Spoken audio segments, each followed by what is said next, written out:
This is your daily real estate syndication show. I'm your host, Whitney Sewell. Today, we've packed a number of shows together to give you some highlights. I know you're going to enjoy the show. Thank you for being with us today. Kelsey, welcome. I'm honored to get this time with you to interview you and really go through some tax questions, right? Questions I know I get asked all the time. And often I have to say, hey, I am not the one to be asking that question of, right? And so I have to look for obviously people like yourself, right? That are team members of ours that we partner with, trusted experts like you that have those skill sets. And in your case, it's tax, which we seem to most of us need help in that world of tax. So happy to get to chat with you today. Welcome. Thank you. Appreciate you having me. Kelsey, well, often I get the question, what to look for on your K1? Like, what does a K1, like, why do I need a K1? How do I read it? What does it mean for me? People ask all the time, like, whoa, it doesn't seem very complicated. However, I don't know how it affects my taxes. Right. And it comes up so often. The number one thing is, and this really goes back to when you initially filled out your investor sheets at the very beginning. When you get that K1, is the name right? Is the entity right? Social security, address, EIN, all of the things that are very, very simple. Look at those things first. Make sure that when you filled out your investor sheets to initially sign up for the offering, make sure that you have put down the entity that you intended to be in there, whether it's your personal, whether it's an LLC. Make sure you've gotten tax advice if you need it before you do so, so that you have it in the right place. But the minute you get that K1, we work just exhausting to ourselves to get these K1s out in a timely fashion, both from the operator side and the accountant side. It's a dual effort. And when those go out, if you will just immediately look to see if the big stuff is right, because ultimately what happens is we'll get to September 14th and we're to the last day before it can be filed, and we'll have changes still coming in on the partners. And so many of those things can be handled in the first 30 seconds that you open that K1. So take a look at those things first. The other important items, contributions, of course. If you put in $50,000, make sure that down in the left-hand corner where it says contributions, that left-hand corner is your friend, bottom left. If you look at your contributions, make sure that matches in year one. If you got $10,000 in distributions in that year, make sure it says $10,000 of distributions. You're not expected to know what the net income or loss ultimately is, because obviously that goes through, a ton of work and calculations, but the high level items of what did I put in? What did I get out? And is my name and social security number and address right? Those are all things that can really, really save a lot of time for just everybody. And then ultimately in a sale year, making sure that that distribution lines up to what you got, because that cash is going to ultimately help figure your gain. So if it's wrong for some reason, ultimately you're going to have a surprise one way or another on your K1 for that income. So it's not hard, but if you don't know what it is, then you don't know what you're looking for. But those are the high level items to take a look at. Yeah, I know often we get people asking questions about, oh, wait a minute, that's not the entity I wanted on there, right? Or that's not it's like, wait a minute, that's what we have, right? That's what you filled out on your Right. subscription agreement, right? When you wanted to invest in the deal. Mhm. And then it's a process, right? To get that changed or corrected or, and if it's in their personal name or if it's in the wrong entity, right? They wanted an entity and it's a process and sometimes a legal process, Mhm. right? To get that fixed. Right, and it seems very easy of, well, I had it in, Bob's name and I want it in Bob's LLC, just for color, just to change that in the system and redistribute and re-pull all the K1s and print it all again, all of the things that have to the process on the back end of that. It, these tax returns now are 3 and 4,000 pages. So every time you change for one name, it's a 3,000 page process, back to a file and zipped and sent out. So it's those things like that, that if we can catch them, in March and April versus September and October, it saves everybody a lot of time. And again, on the front end, the better you can do, the better off we all are. Yeah, for sure. There's always it'll just leaves more room for mistakes long term too, right? That's still on that Right. first document because I can see us too. Where there's a question about somebody's return, or they even have a question about their K1. We go back and look at that old subscription agreement. And it's like, oh yeah, it was in this entity, and oh wait a minute, they actually changed that, but maybe we didn't see that. It's like, so Mhm. could not agree with you more. And I think sometimes too, people, they invest with their personal name, and then they get in some of these groups and figure out, well, wait a minute, I should have created an entity to start investing, and I want that Mhm. in that entity. And say, well, it's not just as easy as changing the name, right? Right, right. And it can be so long as everyone knows, but basically anytime you want to make a change, you should have those changes to the operators and through your investor portal or however those need to be made, have that done by, at the latest January 1st, January 15th of the current year to where it happens before we start tax returns and before we're off in the midst of doing them. That makes it a lot easier. Yeah, no doubt about it. Anything else about a K1, Kelsey, that an LP or passive investor should know about or think through, when they receive it, or, I don't know, any other questions that maybe you get from LPs? Yeah, it's generally the only other questions are kind of it's always in the sale year of why do I have all this income? It doesn't ever quite register, that because you got cash, you're going to have income, and the two are always they think of it more of a, well, I just got my capital back. Well, you did, but you got that capital back because we sold a property and have a gain. So the two always go hand in hand. And again, just having some tax advice somewhere along the way, letting an accountant know, if your personal CPA, letting them know, hey, I sold this property, to where it's not a surprise on the back end. And you can get pretty close by following the cash you received. Kelsey, the K1s, and it's a process, right? Our team has just, my goodness, I feel like we've been running through the ringer a few years, trying to improve that process. And we're trying to provide better service to our investors, right?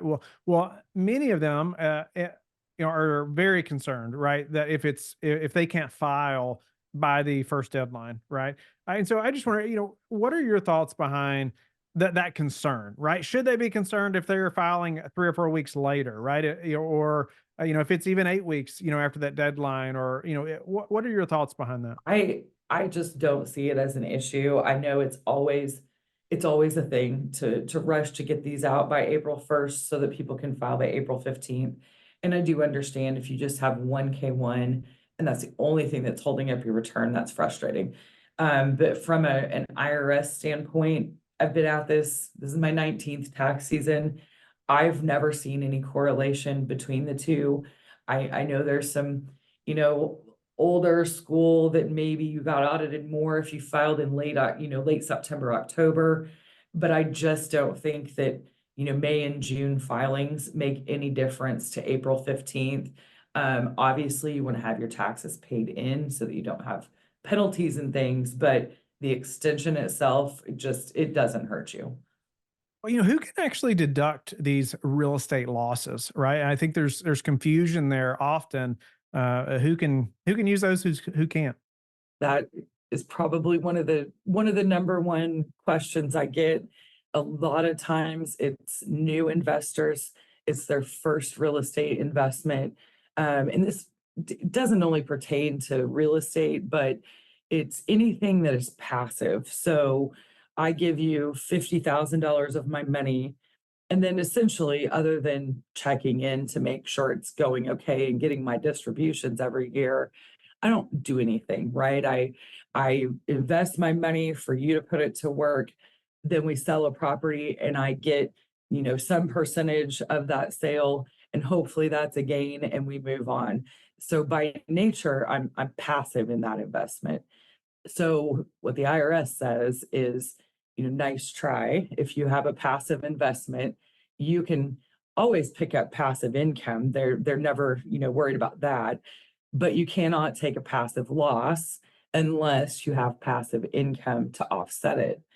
And so what I find the most often is that someone goes out and they read these offerings, or they read, blogs, or wherever they get their news source, and they see invest 50,000 and get 35,000 of depreciation expense in year one. You're going to get this big loss and save all these taxes.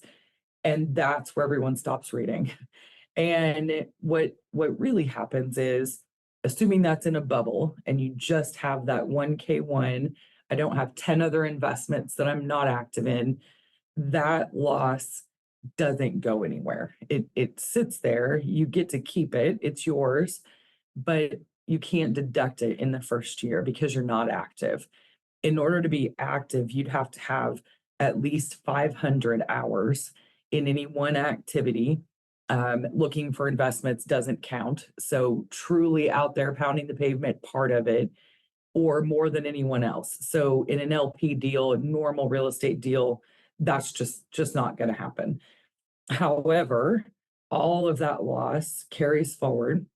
And so when we were talking earlier of, we had gain on a sale, and so I got distributions of $100,000, but I have $100,000 gain. So I normally have, somewhere in the $30,000 tax range. Instead, now, because I was passive, I've got all these old losses. If I hold the property, say 3 years, year one and two losses are hanging out there. They didn't help me, right? Nothing happened. But now in year three, I sell it, and all those old losses collapse down and help me out against that gain. So if you had taken it in the past, then you'd be totally exposed on the gain. But by not taking it and it hangs there, then the two net come together, and that's where you get your benefit. So you get it, but it's not going to offset your wages from your doctor's office, your wages from, wherever you may work.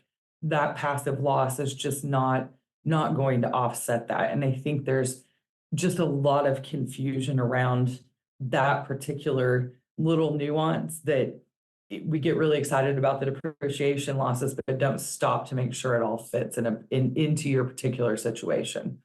Yeah, I know, especially early on, I remember being confused about that, especially the more investors I talk to as well, and they have a W-2, and that's what they're hoping for, right? I mean, that's Yep. what they're Yep. hoping for. Absolutely. Yeah, wouldn't we all, right? But it's you have to remember, you have to have the passive investment, or the passive income, right, to have the passive losses. But even the active piece, you mentioned, to be considered active, 500 hours, and that's pretty significant amount of hours. Right. Right. It's a lot. And you can get there a lot easier if, say, you own a rental property. So buy a couple of duplexes.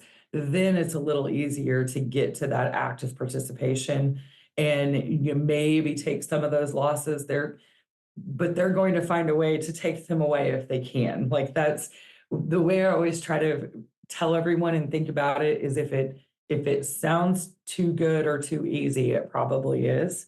And so just always keep in mind that, if you're putting up 50 grand, that you understand that there's kind of a deferred portion of that. So you're going to get your investment back, and you're going to get to take losses or offset that gain, but it might not be a, right up front gratification on that tax savings. Yeah. So if you are, and then maybe this is too specific, but if you're a W-2 employee, or doctor, or whatever, it may be beneficial to own a duplex so you have some active hours. Is that in real estate?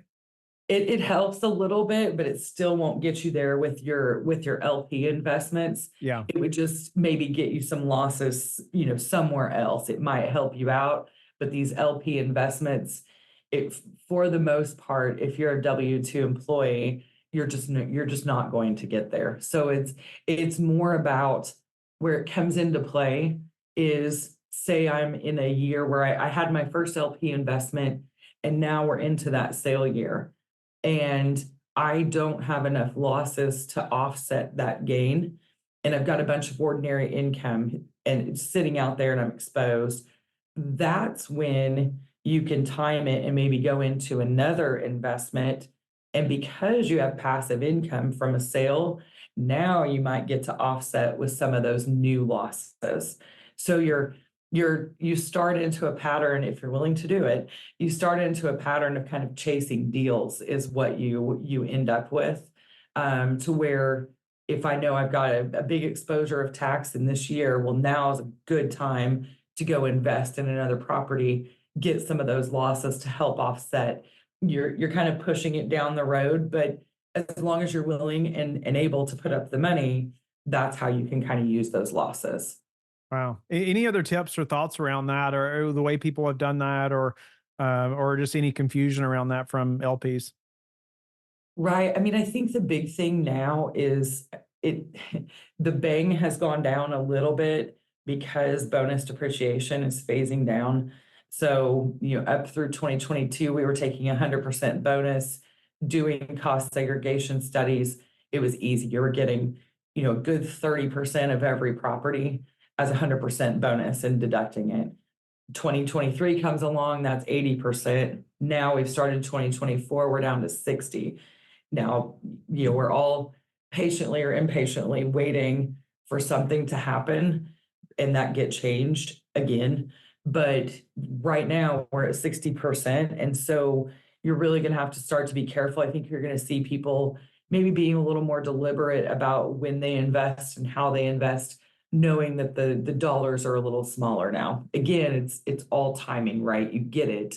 It's just a matter of when. As many of our investors, even as they grow in their investing, right? It was different when maybe they just had a salary, income or W-2, and then they make their first passive investment and they make a few more. Oftentimes, I get questions like, well, Whitney, when did you hire a personal accountant, right? Or somebody to do your taxes versus you're doing your own thing, or and I just want you to be able to answer that question for them, because I'm sure you get the same question often. I do, and I think every situation is a little bit different. If you have a W-2 and a 1099 and, a couple of kids or deductions, then, going online and doing your own taxes, that's exactly what I would do.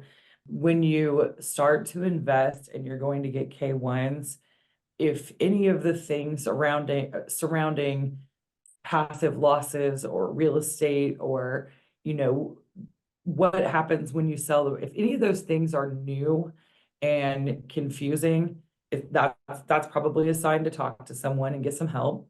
The other thing that I've noticed over the years is the investors that email investor relations a lot.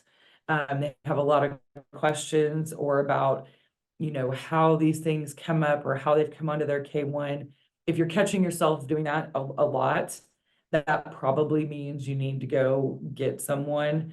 And the reason I say that is not because we ever mind answering questions, but we always have this little bit of caution that we're not giving tax advice out without knowing an entire situation, because there's always an if or an or an and that you may not know about. So we have to be a little bit careful too.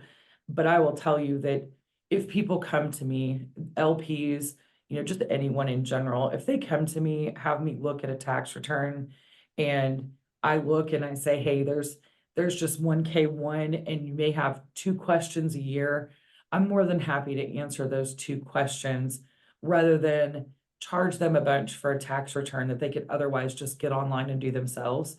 And so I would say, reach out to someone, get some help, but at the same time, don't pay a whole bunch of money if it's just not quite that time yet. Yeah, I know for myself, it was a growing process, right? As my taxes became much more complicated, even early, in the real estate investing, it was just obvious I needed some help.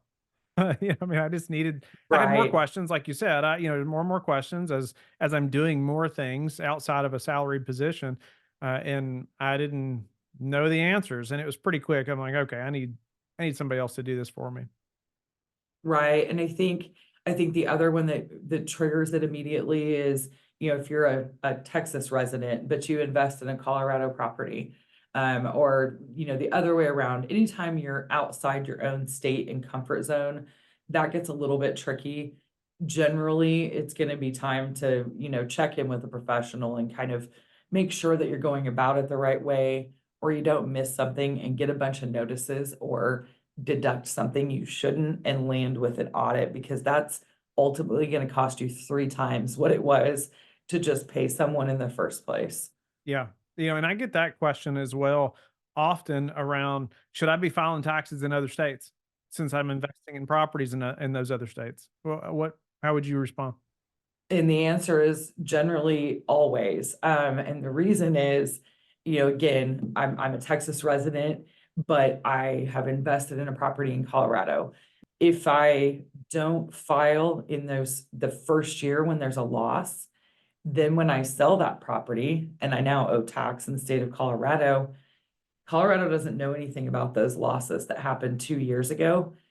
So when we talk about, getting to take losses potentially against gain in a later year, that falls out for those state returns if you never filed. So even though it may cost you a little more, if you have a $20,000 Colorado loss, that's now going to save you, $2,000-3,000 of tax, and you paid $500 for a tax return. Well, it was worth it. How can they learn more about you?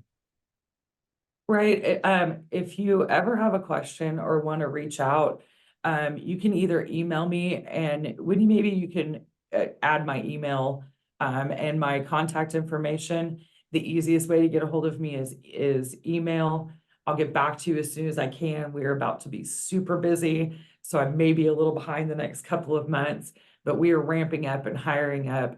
And so I'm always glad to try to help field questions and help out wherever I can. Thank you for being with us again today. I hope that you have learned a lot from the show. Don't forget to like and subscribe. I hope you're telling your friends about the Real Estate Syndication Show and how they can also build wealth in real estate. You can also go to lifebridgecapital.com and start investing today.